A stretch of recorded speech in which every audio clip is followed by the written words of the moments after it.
Absolutely. I'd love to welcome everybody here to our third event of our Shires month at Quinlan and Fabish and Windy City Trombones.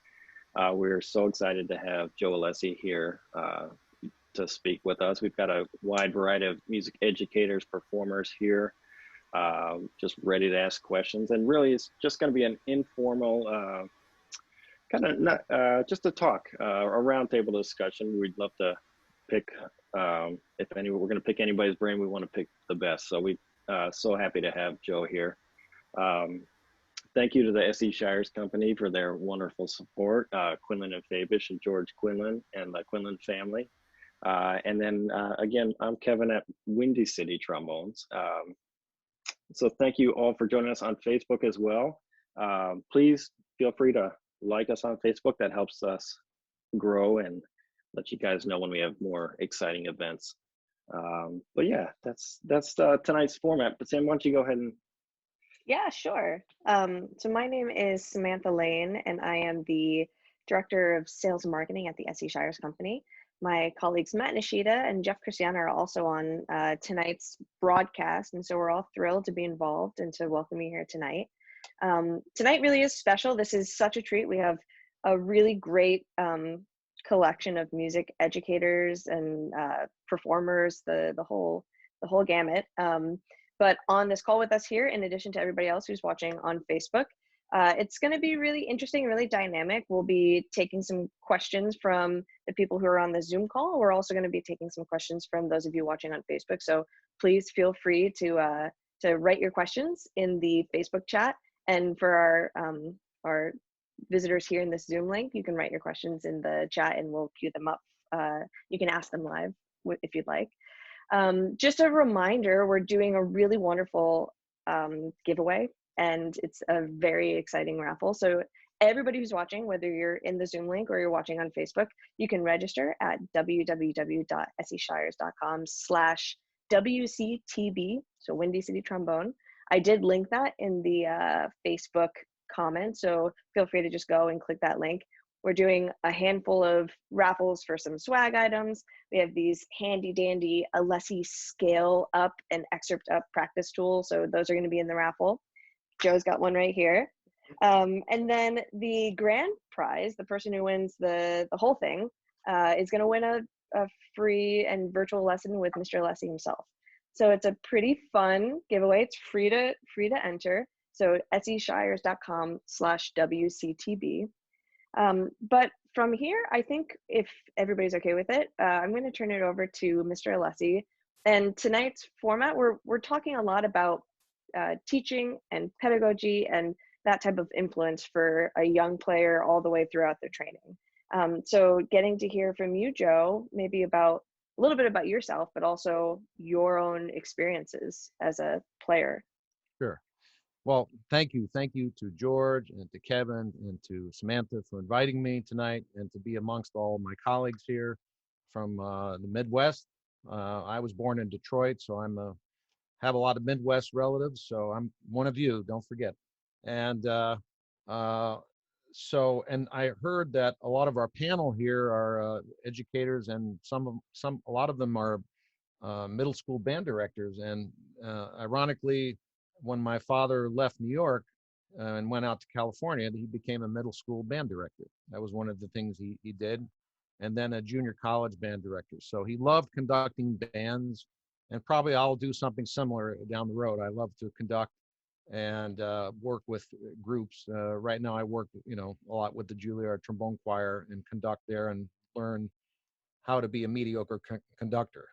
But all right, so yeah, this is not, I don't want to talk about myself too much, but just about concepts about teaching.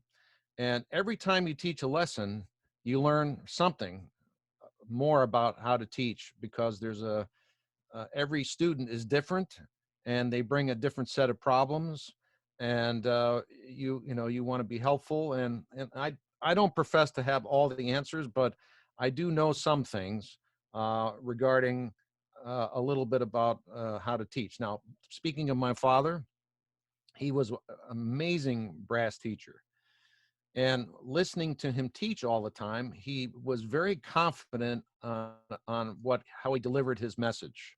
And I think that's very important, that it was reassuring when he taught me. He was, you got to do it this way. This is the way you got to do it, and when you start out, if I were to start out a beginner, I would do it just the way that he did it. He showed me how to make the embouchure, the key elements, corners, a triangle, flat chin. These are things that obviously you all know out there. But he had a mirror in the studio. He always had me look in the mirror and watch. And to this day, you can't see it, but right to the right of me, there's a giant, 4-foot mirror. So I'm always, if I have a practice room that I practice in, I always go to the mirror and just watch what's going on. So anyway, what else did he teach me? He taught me a lot. He taught me about rhythm right away. The only way to play a quarter note in 2/8 was this way: bum, bum, bum, bum, like that. And the way he would say it and convey how it goes, I was stuck in my mind forever. But it was very, just, this is the way it goes. And you could not get away with rushing at all. So rushing is something that just, I would say, destroys a lot of progress, mainly because everything is timed. Everything has to be timed perfectly with your slide, your air, and your tongue all together. And if you start rushing, then you don't really learn it. And I find that when people students play something, when they start to rush, that's when they start to make mistakes. And they're learning, they don't digest the learning process. Learning process is sort of superficial. So when I teach, I make sure that the students don't rush. I always let them know when they rush, but they have to teach themselves too. So yeah, I don't want to be a drill sergeant. They have to be able to teach themselves. So that's how, maybe in the last 20 years of teaching, I've really put the onus on the student to learn themselves. And I ask them to sing and conduct. That's the standard thing when I teach. So I had a student today, this young kid from Buffalo. I asked him, I think he was maybe a junior in high school or something like that. But had him conduct, say, do you know how to conduct? He says, yes, we conduct in chorus. So he's in a choir, I believe, and they have everybody get up and conduct the chorus as part of their learning. So he was perfect. He knew how to conduct.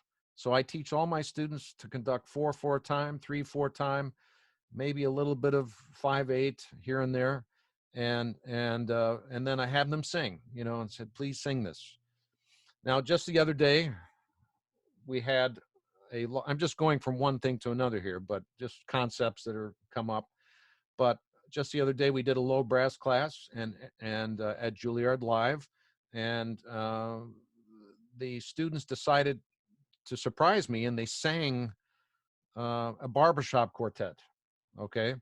And that's one of the things I do at the end of the school year, okay, is everybody has to go into groups and sing barbershop quartets. And so, and just to, reveal your musicianship.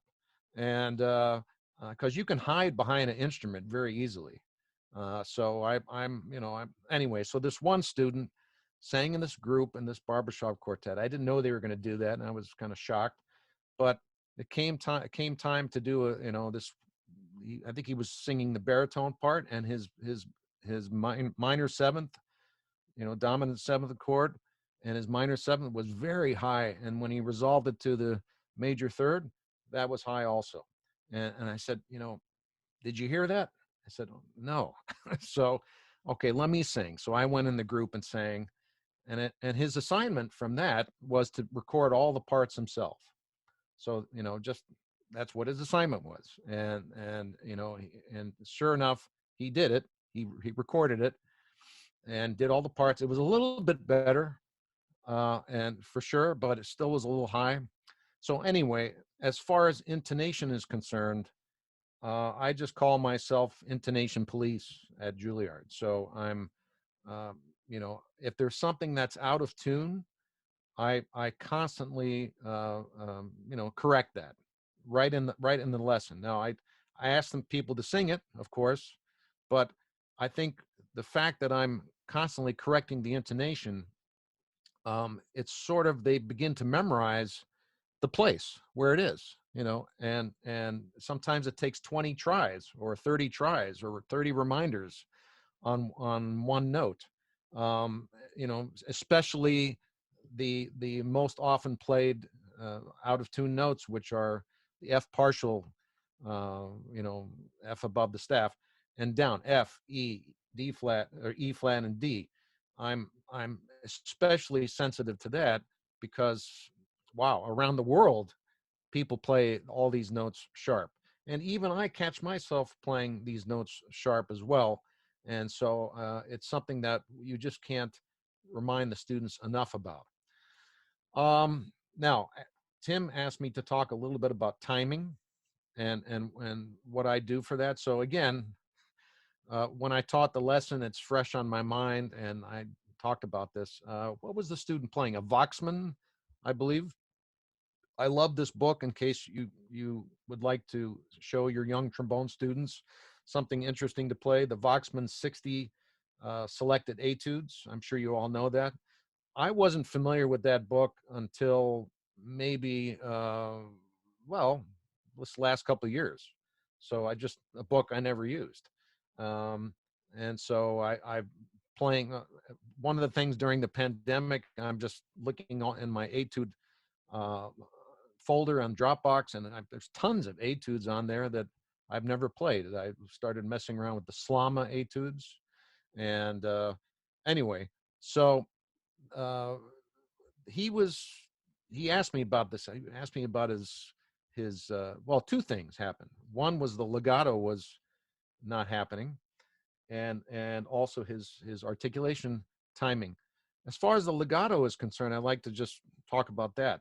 And he used a lot of when he did legato, he used a lot of tongue to do it, which I personally don't agree with. So I have all my young students learn legato and use natural slurs when they can. Okay. Now, there's a reason for that. And I would like to talk to all of you about that right now.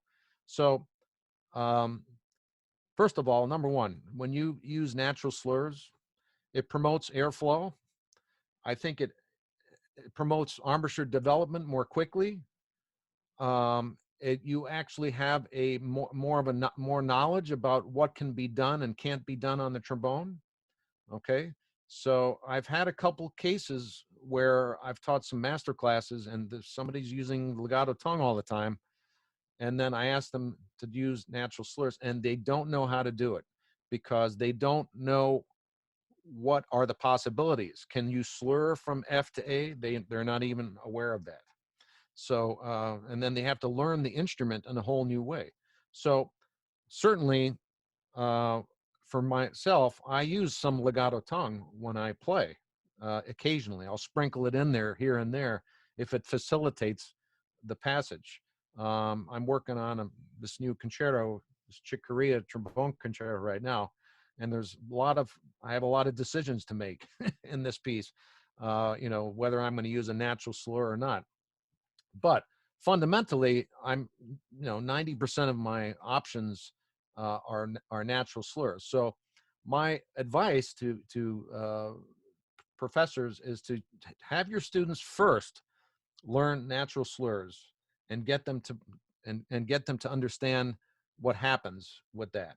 And certainly in the upper register, if you have students who play in the upper register, the air is moving faster, and so if we were to interrupt that airstream with a legato tongue where you could simply slur it, that's not a good idea because at the air, when you interrupt that airstream at that speed, you're going to hear it, you know.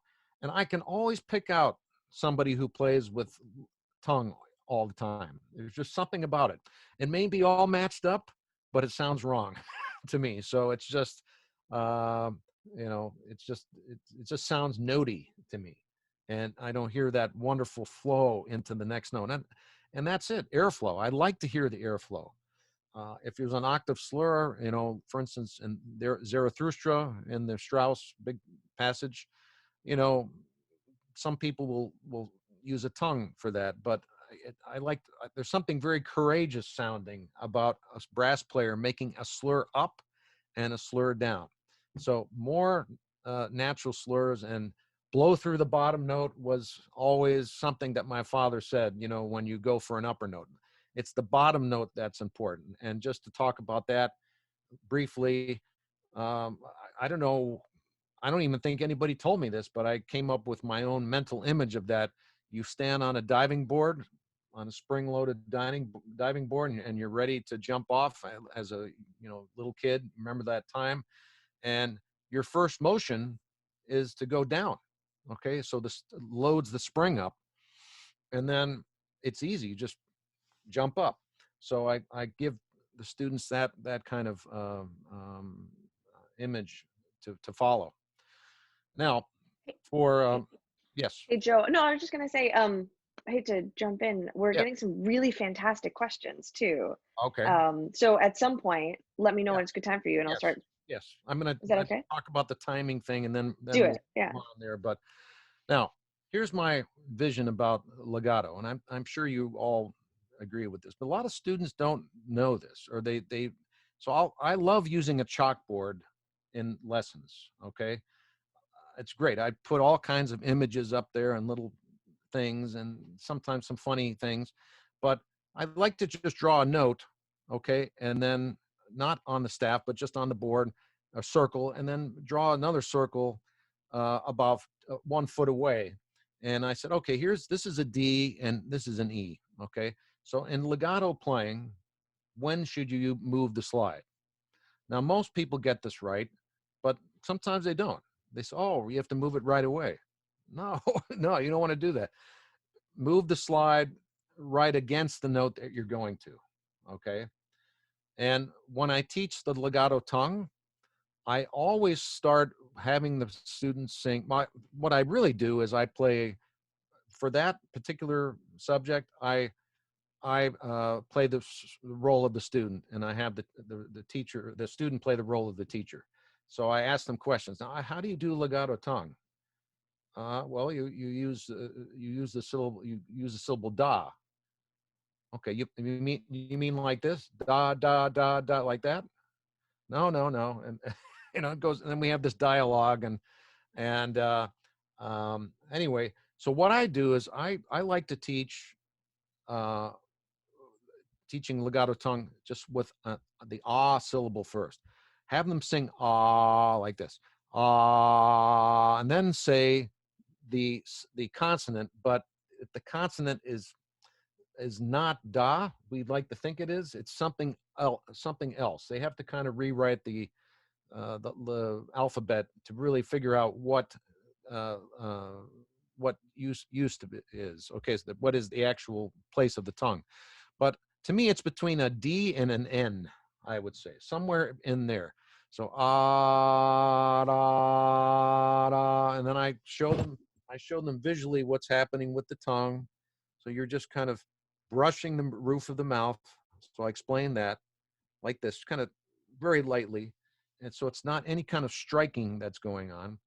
And I show them, the place where it is, and where the location is. And we work a lot on that just to get that right. And I say, I just tell them, I tell them that think of it as one note, one giant note.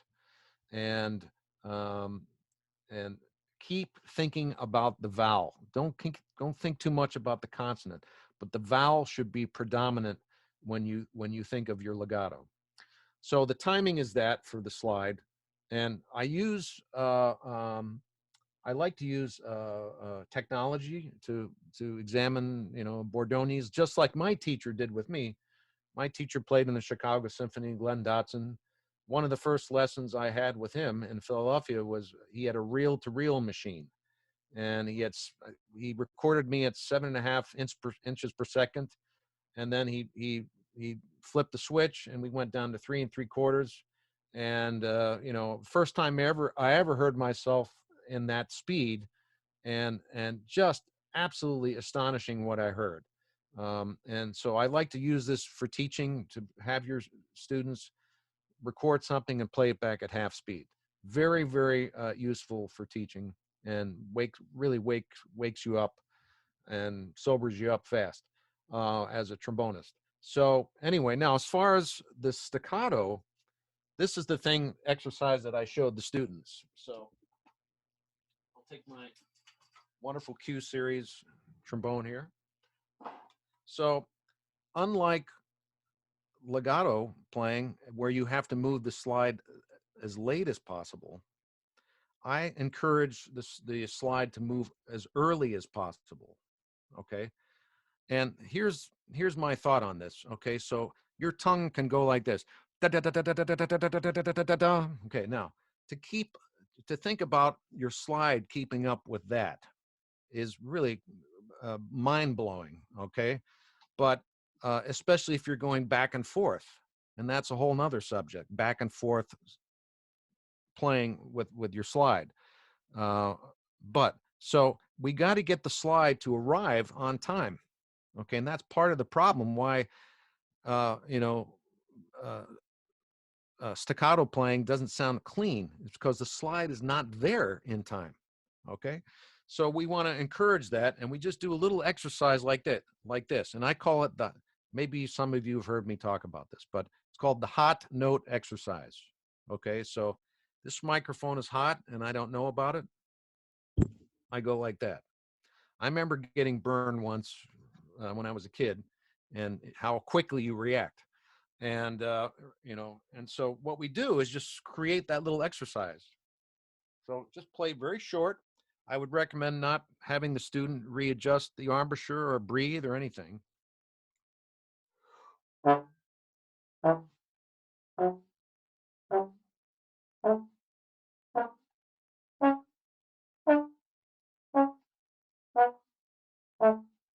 Like this.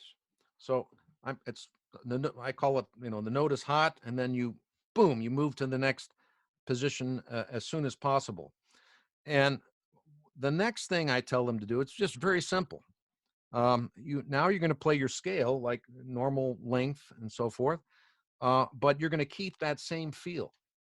Keep the same feel. That's all. You don't have to explain to them, move the slide fast, just the feel. And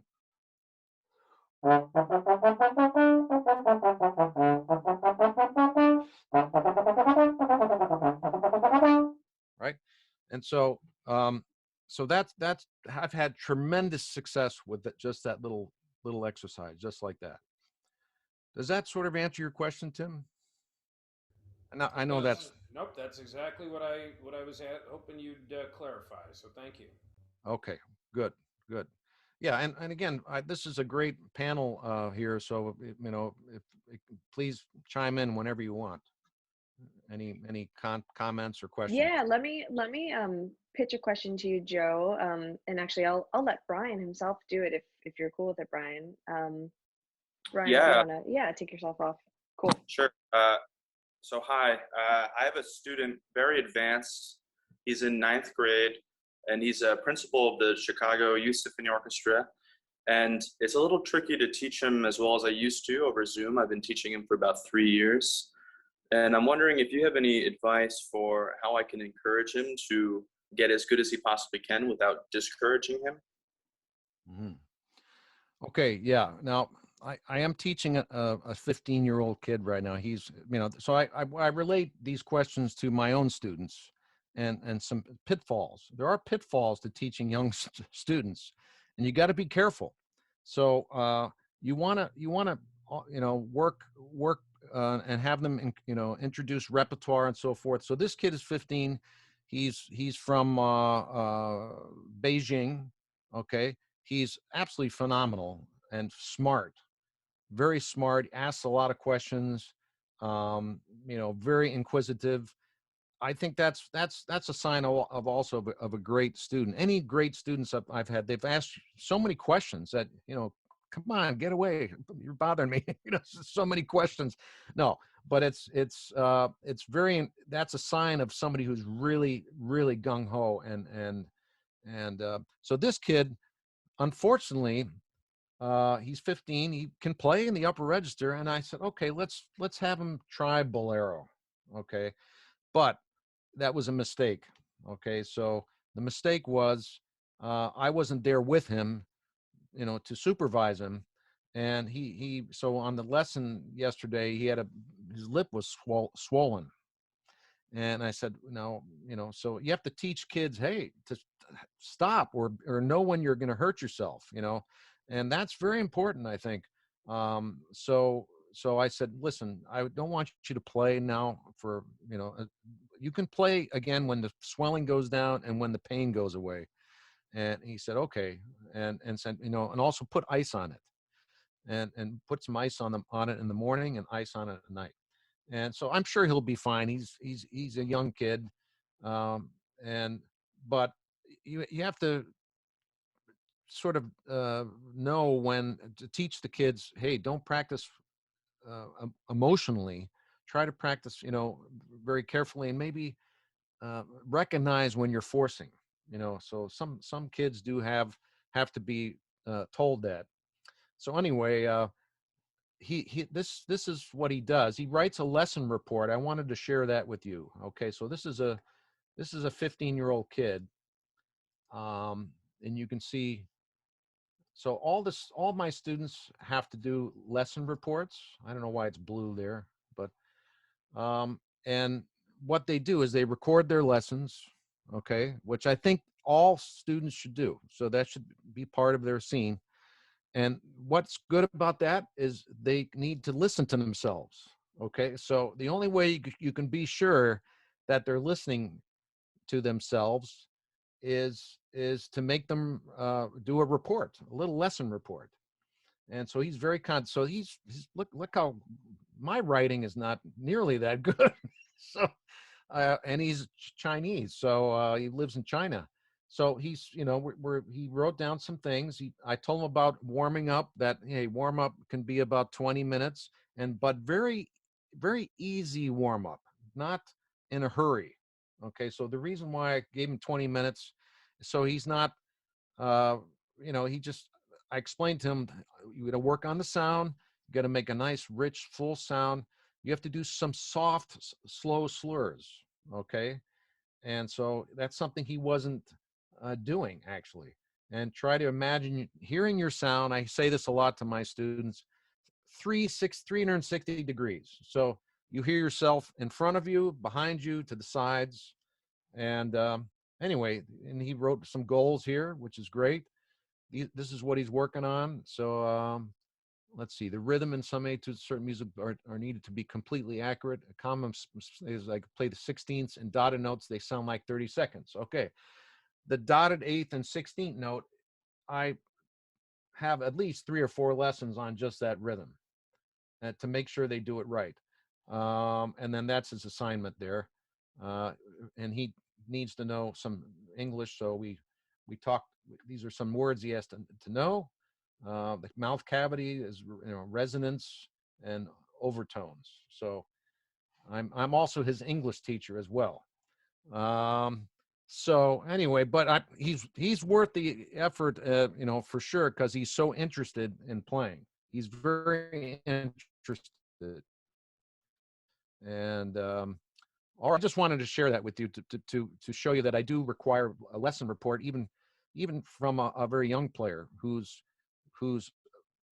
I think mature enough to handle it. So That's amazing.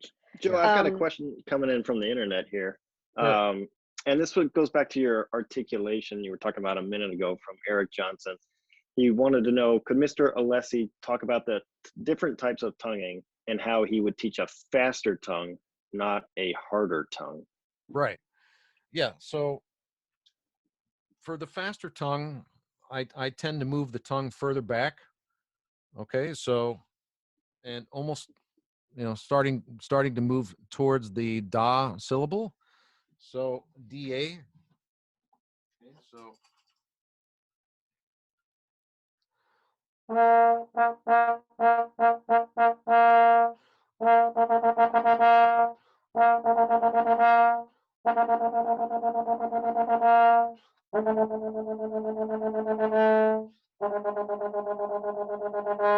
so I'm going more towards a da syllable, and this way the tongue doesn't have to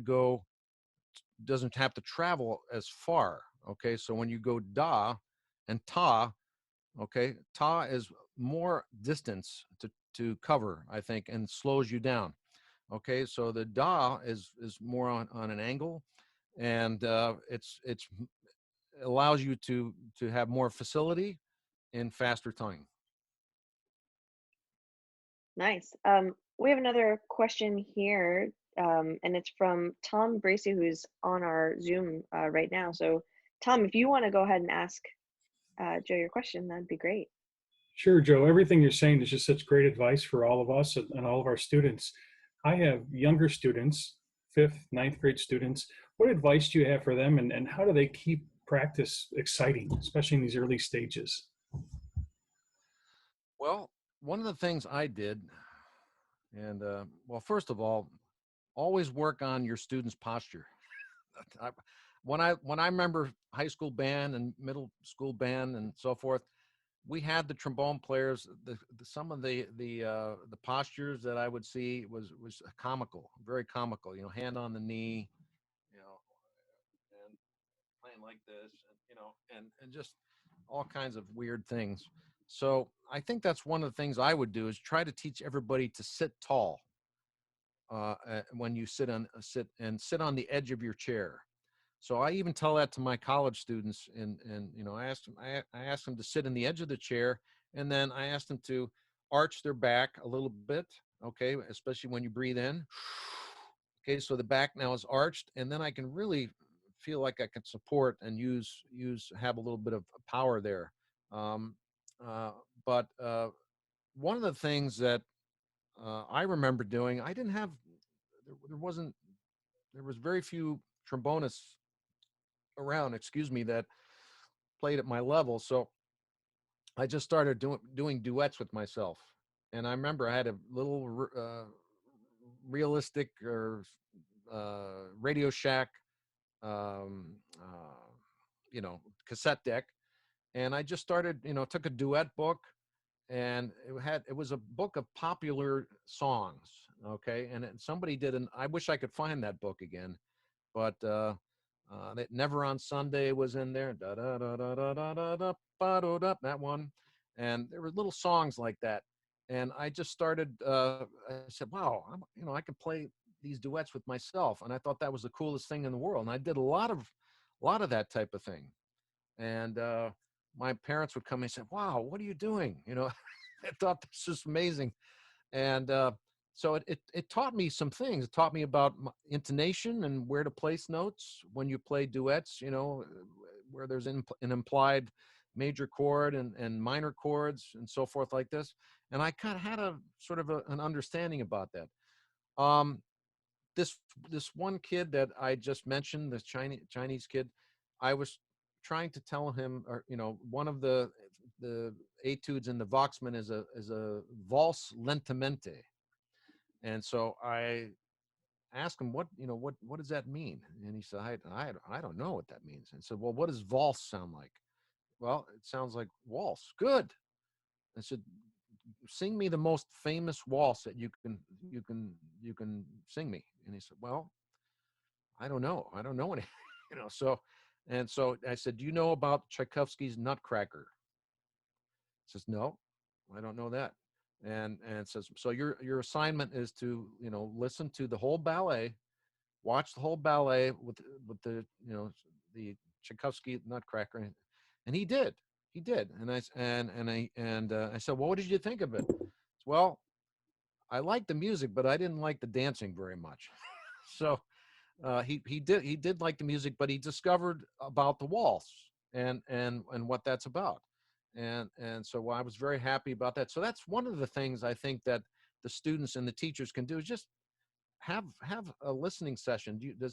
Can anybody know, just name what a waltz is, or name a famous waltz, or what is a polka, or can anybody give me an example of or name a great trumpet player, and this type of thing, and just have listening sessions, I think, with your students.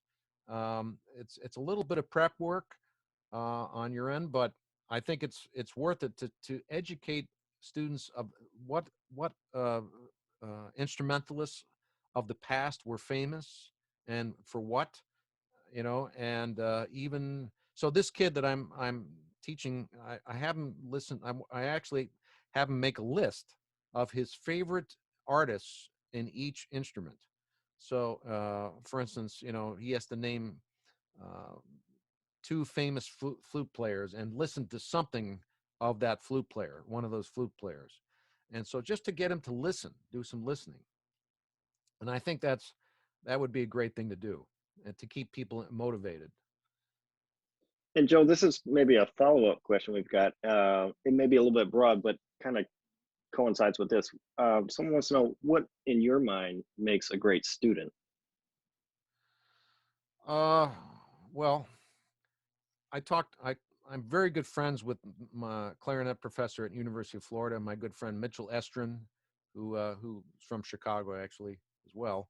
But he played in the clarinet here in the New York Philharmonic as a sub, but was a sub every year and playing the whole year because the second clarinet player had an ailment, and so he went on tours, and we're really good friends. And we talked about uh, you know what makes a great student, and some students, no matter how hard you try, they just won't be great artists on the instrument. And there's that's something that you're either maybe born with that or not born with that. But our job is to not make them a great artist, but make them improve with what they have.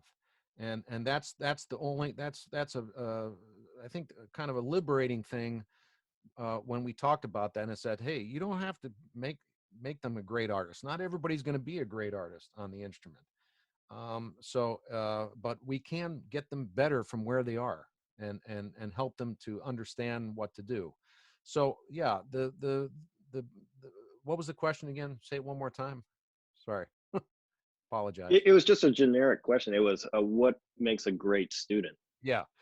Well, a great student, number one, has innate uh, uh, just abilities, natural abilities to be a singer. Okay. I don't know how they know that, but sometimes they just appear that way. And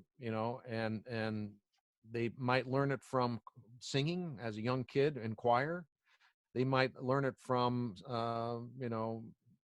playing in jazz band, or they might have a favorite artist that they listen to, and it inspires them. I mean, for me, that person was J.J. Johnson. When I was a young boy, I listened to, when J.J. played, I listened, I said, wow, that guy's singing on the instrument, and it sounds, his rhythm and pitch or just spoke to me. But um, so, and a student who asks a lot of questions, okay, I like that. I like students who go to concerts and you don't have to tell them, you know. Um, I think that's a great trait. I can think back to a person like Kyle Covington, who plays first trombone in San Diego Symphony. He was always going to concerts. He would meet me after the show, and so, just so I really enjoyed that piece, and that was whatever. He was interested. And so our jobs, yeah, are trying to get our students interested in, and interested in music. Um, I'm gonna give a shout out to Oscar Diaz down in Texas Tech. He has, you know, pound for pound, they may not be uh, uh, uh, as skilled as a Juilliard student, but man, he knows how to he knows how to inspire students. And so I ask him how he does it. He just says, "Well, I just get them all fired up, try to get them fired up, and give them challenging things to do, but and that sounds easier said than done, but he's doing something else. So I'm inviting him to be on a Juilliard, give a Juilliard masterclass, and just talk more in depth about this. And I've showed my own students, what they're doing down there at the what he's at Texas A&M. It's called, Yeah, what is it Kingsville. called? Kingsville. Yeah. And when I went down there, I said, wow, I'm going to go to Kingsville. What could be going on down there? And a lot, a lot is going down there at that school. So it's quite something. Yeah, they do an amazing job. Hey, Joe, we've had a few questions that would be really nice to maybe touch on. This came from Bart, so I'm going to let him ask it, but we've had another 2 or 3 people ask a very similar question. So Bart, if you want to go ahead and ask the question, that'd be great. Sure, I'd be glad to. Joe, I teach mostly middle school age students and wondered what kind of suggestions you have for developing tone quality and what kind of tips or exercises or ways to approach it, how you like to approach it. Right. So, a middle school player, they've probably been playing for maybe 2 or 3 years. Yeah, in some cases we actually start 7th grade beginners, so they're 6-8 months into it. And this year, in the unique situation, started fully virtual, so it's even been more challenging. We're lucky we get to see them now in person. So, right. Well, it's a little bit how I teach my own students about sound, and when you come to Juilliard, you have a good sound. However, it's not fully developed, and it's not. It has to be tweaked a bit. So some students, of course, I'll just leave them alone, but to a much smaller degree, I'm doing basically the same thing, and would tell young students the same, which is, you can first of all, number one thing, keep a flat chin, and point your chin. Point the chin is very important, because if you don't, then this happens. Okay, and once the lower lip goes underneath the top lip, game over. Okay, for high register, for a lot of things. Now there are funky embouchures out there that work, and if they sound great, leave them alone. But look at Dick Nash, for God's sakes. He played way down here, and sounded great.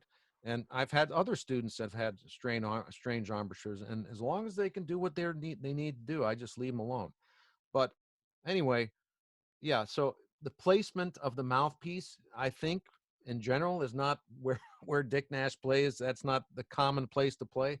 So I remember my father putting mouthpieces on people's faces, and he said, play here. And it was a very interesting look on the student's face. So yeah, 2/3 upper, 1/3 lower is standard. Doesn't work for everybody, but the one thing and corners, have the students use their corners, and if you see any air pockets there, try to show them how to get rid of that. So what I have them do for air pockets, I use the mouthpiece. Okay, I find that people with air pockets don't do that with the mouthpiece. It's interesting how that works. So the perception of playing, when think about it, when you're playing an instrument for the first time, what you did, and what the quintessential look is on a student. They do this like that. Okay, the first time you blow a trombone, or they think it takes so much force, and so they puff their cheeks. So anyway, I'm really against any air pockets in the embouchure, and so I'll just have them use the mouthpiece, and just whistle also, if they can whistle, or just blow. Okay, but as far as the sound, also, sorry, for the mouthpiece, I have them go to a piano, or I'll give the piano, hit any note on the piano. I said, buzz that note. And so buzzing the right note with the mouthpiece is essential for great tone. But here's the thing: when you blow, most people don't understand that the teeth, the space between your teeth has something to do with the tone. Okay, so most young students will not have this form. They'll do this, and their space between the teeth is very small. Okay, so I had one teacher early on. He had a pencil. He just put it there. Said, try to think of that. Try to think of just a small aperture about the size of the pencil. This is too thick, but and also what I tell my students is gravitate to the bottom part of the note. Okay, so when you gravitate to the bottom part of the note, there's a couple things that happen. One is you'll get a richer sound. Okay, and it's a little bit like the old radios. Okay, so the old radios, you had the dial, and then you could try to get the station from all the way across Illinois if you just touched it just slightly. Okay, and then if you did touch it too hard, you lost it. So it's a little bit like that, trying to find your sound, just dialing it in, and the adjustments are, play a little bit lower with a little bit more, your teeth a little bit more open, and a slower airstream, a thicker airstream, thicker air column. Okay, opposed to somebody who has a closed teeth setting, blows the pitch higher and uses air that's fast and small. Okay, so that's how you kind of fix, and you can do it by tone bending. Okay, so you can just start, ask the student, hey, play me the highest pitch you can play on a high B flat. Okay. Okay, now play me the lowest pitch. Okay, well, somewhere in there is your sound, and then okay, let's do a little less radical, and you just get them to think in huge spectrums like that, and then you just dial it in that way. Thanks, Joe. Hey, Joe, Ben Source here has a question. Ben, are you here? I'm here. Thanks, Kevin. Yeah. I had a question about if you have any insight or if you have any feedback about a situation that I have with a student, and recently braces have gone on, and it has not been a smooth transition for this student of mine. Everything feels foreign. We're just struggling with regaining that sense of embouchure formation, where to place the mouthpiece. It's just like brand new. And I'm wondering if you've experienced that, or what tips you have. Well, I don't have a lot of tips. The only thing I could tell you is that my dad, watching him teach so many beginners, he had wax. He had dental wax, and he put the wax, we would have the student, and I don't know how maybe he had a supply of it, and he handed it out to his students, I think, but he put this wax right on there so it wouldn't cut, and after that, it's just kind of grin and bear it. It's going to feel uncomfortable, and you're going to, you're going to. I think the students just kept going. They kept going, and they just dealt with it. And hey, this is not going to feel good for a long time. But a lot of his students would keep playing, and I did have one student at Juilliard who had something like that. It could have been my great student Giuseppe, who is one of the top students in the class. It could be that when he first came to me, he had some kind of braces, and maybe somebody else, but they just kind of dealt with it. They put I think they had some kind of wax or something like that, but so I wish I had any better advice, but that's all I remember from that.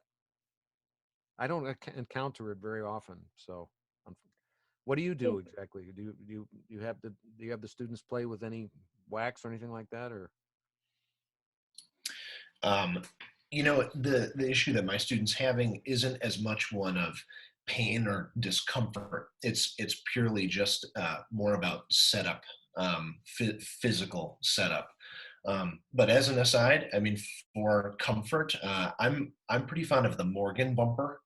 It seems to be like a less intrusive approach than wax in my own experience. Yeah, well, that was years ago when he did wax. So yeah, I'm sure they have something else by now.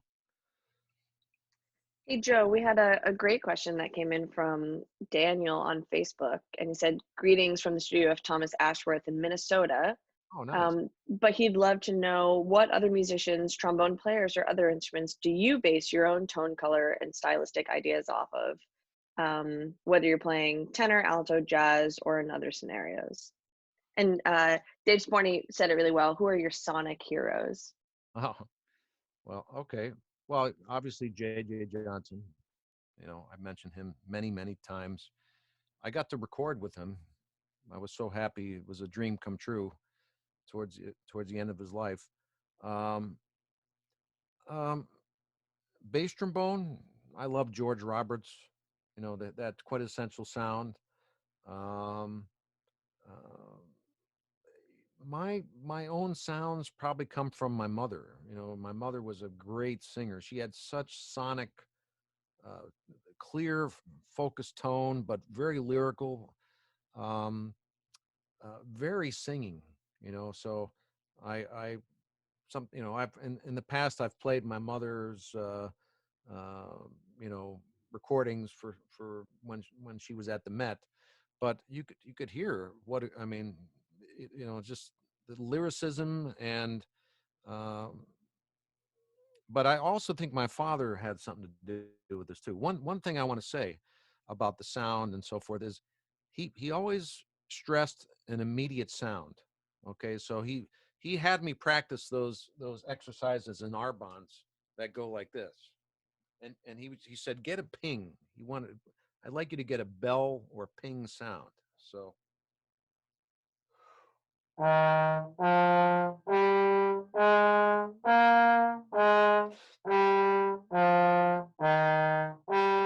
like that, and just to get this immediate sound. And that's one of the things also that I think you must teach early on is to get the right shape of note. Okay, so many times in college we get this type of thing, even in college students. So this kind of reverse note shape, I call it, and so that's something to practice, even for into your professional life.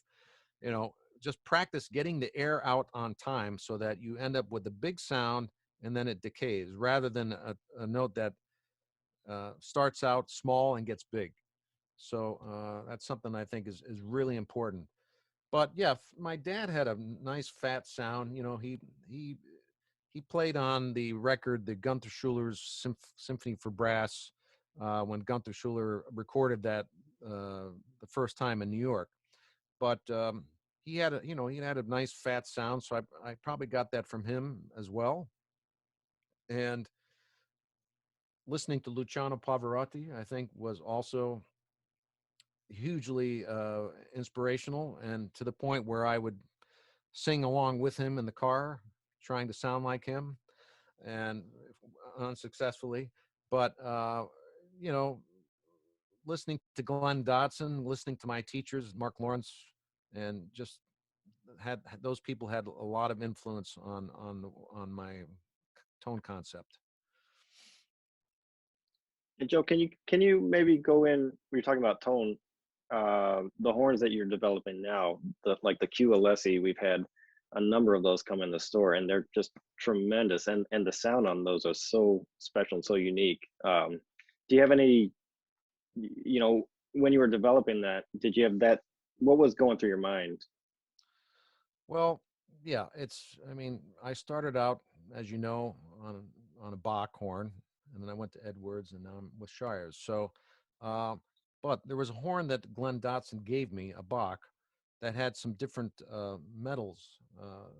You know, had a gold, had um, a gold brass gooseneck. Okay, and I believe it had a different crook on the end, maybe a nickel silver. And anyway, just picking the right alloys in the right places, I think produces a different sound. So I didn't go into any instrument company ever and said, hey, put this on here. I wouldn't know what to do. So it's really just from trial and error that through, you know, working with Steve Shires initially at Edwards, and also again we worked briefly together when I arrived at Shires, and just for he had the knowledge about all that stuff. You know, it wasn't me. And so he said, hey, try this. And you know, I just, when I had the right combination of alloys in the right places, it spoke to me. And so that's, this horn just spoke to me, and then that's what I've played. And so based on those recommendations from Steve. Thanks, Joe. I've got a couple other, we've got the Facebook, we've got people from all over the world, New Zealand, Nova Scotia, everywhere. Wow. But there's a couple of themes, Joe, that are popping up.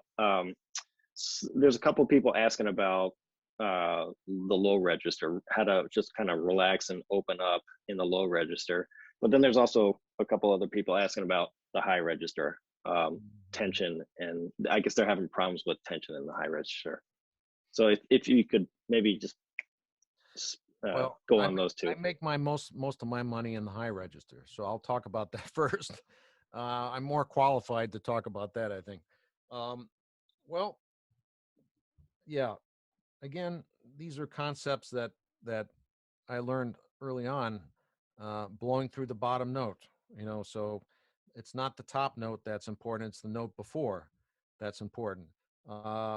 Using syllables. I'm huge on, every teacher that I had early on taught me syllables. Okay, so da yi, always. And you know, do I manipulate the tongue? No, not really. But I just think those, if I think those syllables, then I can do what I need to do. So if I do that Zarathustra thing, so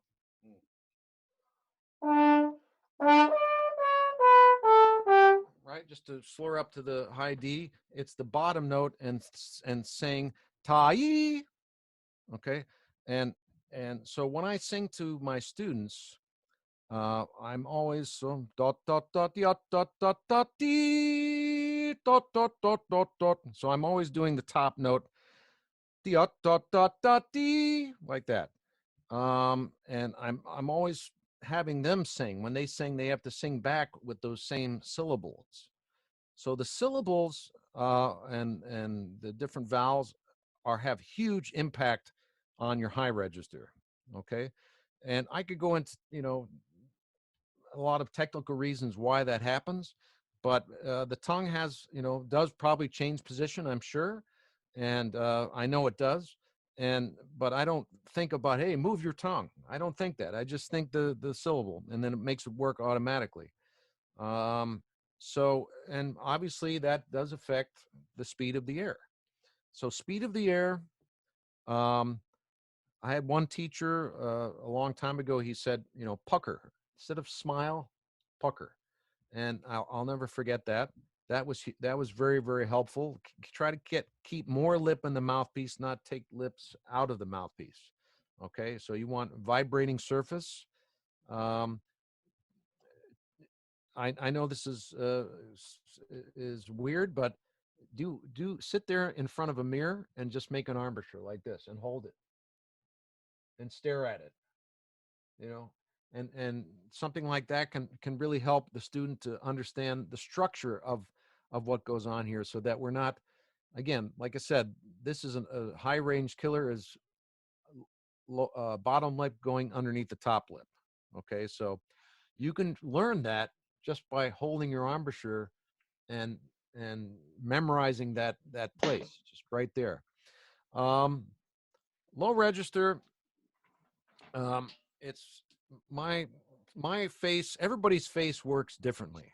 Okay, so I'm not recommending anything except for myself, mostly, but you know, so I have a kind of a crooked face to be honest, and I'm very right side oriented, so I've had to engage my left side. I know that sounds weird, but I've had to engage my left side to compensate sometimes. And when you see pictures of me as a young kid, I'm smiling like this. Okay, with my everything is pulled to this right side, and so I've had to work on that with the left side.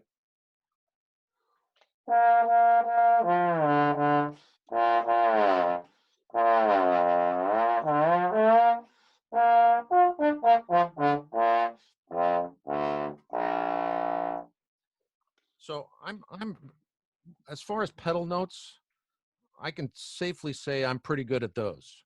Um, and what I try to do is fill in the gap every day between the pedal B flat and the low B flat, and and so or an F. Well, I would say yeah, pedal B flat and up an octave, and I'm working on that in my warm ups. I work on it with you know with my tonguing.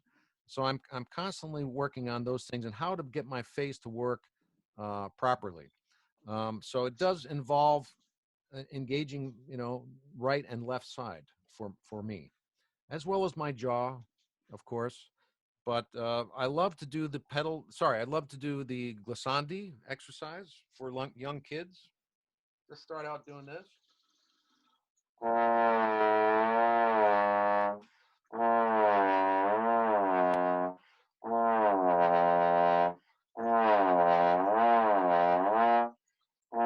So I had a kid the other day on my webinar. He's amazing. He's from Spain, I believe, or Portugal, and I believe that anyway, he's probably the most talented youngster I've ever seen. I think he's maybe 8 years old, but he plays a couple different instruments. He conducts, he composes, and anyway, so I was trying to get working on his low register, and I realized that he can only get out to about fourth position comfortably. I said, well, please try this passage and just gliss from low B flat to F, and he couldn't do it. So I said, hey, just only go to G. And so I think just the idea of the glissandi going very slow and using glissandi to expand your range is great. So especially, yeah, while going up as well.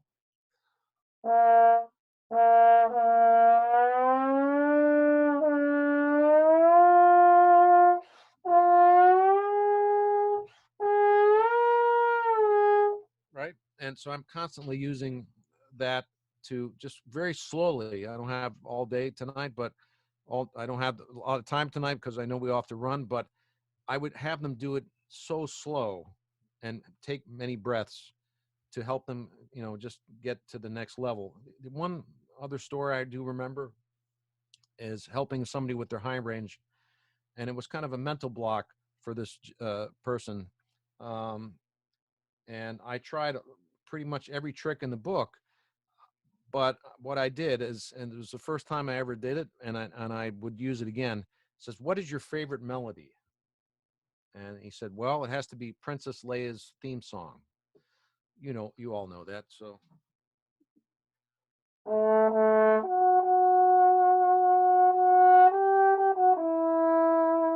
And so on. So I said, okay, bring me that um, that melody and a register that you can hit the highest note, and you can just simply not worry and just sing and have a great time. And he did. He wrote it out. Yes, thank you. And yeah, and so he did that, and I said, great. I said, okay, now bring it back to me a half step higher next week. But I just want you to keep singing, keep having fun with it. It's put all your heart and soul into it. And he did that. He got a half step higher, and before you knew it, after about 3 or 4 weeks, he was playing higher than he ever played before, and very nicely. So he just did it through his mind and singing. So I think there's a lot of that can happen in teaching as well. That have students write out something, have them play it in a legato way. I would say if you're going to work on your high register or your low register, to do it melodically. Don't just sit there and play high notes. Bop bop. No, you're going to kill yourself. But so have the student do things in a melodic way and just transpose things down or up to the uncomfortable register. That's awesome. So I think maybe just time for one last question because we're a little bit past our time now. And I know we had a lot of people who are watching and writing in. So thanks to everybody for tuning in. That's absolutely fantastic. We're thrilled to have you. But Joe, it'd be great if we could talk a little bit maybe about scales and scale practice. And we've had a lot of questions about some of your new practice tools. So that might be a great way to kind of bring it all together, whether you're a brass player or you're teaching, winds or strings even. How do you approach scale practice? And maybe tell us a little bit about your new tool. Yeah, well, it's just a fun little thing. This is you could certainly make one of these at home, but I think this is fun. It's a little spongy and nice. It fits in your case, and I can tell you that when I bring this to the lessons, the students, since I've been bringing this to the lessons, the students have learned their scales, and they know all their scales. So because they don't want to be caught off guard, you flip it in the air, and okay, play a G minor scale, and it's random, So of course I could just say play G minor, I could just say that, but this makes it more fun, and also, anyway, it's something that you can work on, not scales, but you can work on your just chord patterns and so forth. So if you're going to do D minor seventh, okay, play D minor seventh in addition to playing the D scale. So anyway, and then we expanded that. Well, first of all, scales, I should say, are something that I didn't practice enough of those when I was younger, and so I'm making up for lost time. I practice scales all the time, and but we expanded it with excerpts as well. So if you flip it up in the air, okay, now I have to play. Well, this is bass trombone, or somewhere around. Oh, here it is. Okay, so here's. Okay, I have to play tuba. Now you have to play tuba mirum, and so forth. So that's kind of a fun little thing, and yeah, it's a good stocking stuffer or something that you could, if you want to send a message to a student, say, hey, I'm going to bring this into the lesson every week, and you're going to have to play a scale. It works. Joe, I can tell you from personal experience. I've got my son who's 6, and he's just learning how to play piano, and he loves this thing. So he was playing E major yesterday. I don't think I was older than 6 when I was playing E major scales, but I could see these going in band rooms all over the place. There's so many cool little features that you can do with these things. So thank you. You're welcome. Yeah. Well, tonight was an incredible event. So thank you to you, Joe, for being a part of this, and thanks to Quinlan and Fabish and Windy City Trombones. Thanks to George Quinlan and Kevin Brown and Travis and the whole team over there. We had an amazing group of educators on this Zoom. So thanks to everybody who tuned in and asked questions here. And also to everybody on Facebook. We had really fantastic, like record-breaking attendance on this. So that was really, really fun to see and to hear from people from, like Kevin said, all over the place. Portugal and New Zealand and just everywhere, just all over the place. I'm sorry I didn't get to hear from the panel as much as I'd like to, but maybe we can do this again sometime. I'm sure everybody would be thrilled. Oh, we would love to, Joe. Yeah, again, I wanted to thank you, Joe and Sam, everybody at Team Shires. Windy City Trombones, we're in part of Quinlan and Fabish, which has 9 stores in Chicago, Illinois, Indiana, Michigan. So if anybody wants to come to one of our locations, try out a Q Series horn, we're doing specials, $100 off all month long, and you get a cool little souvenir from Joe. But we're so excited to have had you here, Joe. I can't thank you enough. Yeah, well, I want to shout out to all the wonderful educators here tonight, and I hope to, touch base with you at a later date. And I know I will definitely be at Midwest next December with brass band of Battle Creek, and actually with Oscar Diaz's trombone choir. So I'm looking forward to that. Well, great. Well, thank you to our panel. Thanks everybody for coming in, and everybody on Facebook too. So we really appreciate all of your attendance. So, and thank you Thanks, again, everyone. Joe. Yep. Thanks to all everybody. Thank you. All right. Have a good night, everybody. Take care. Bye.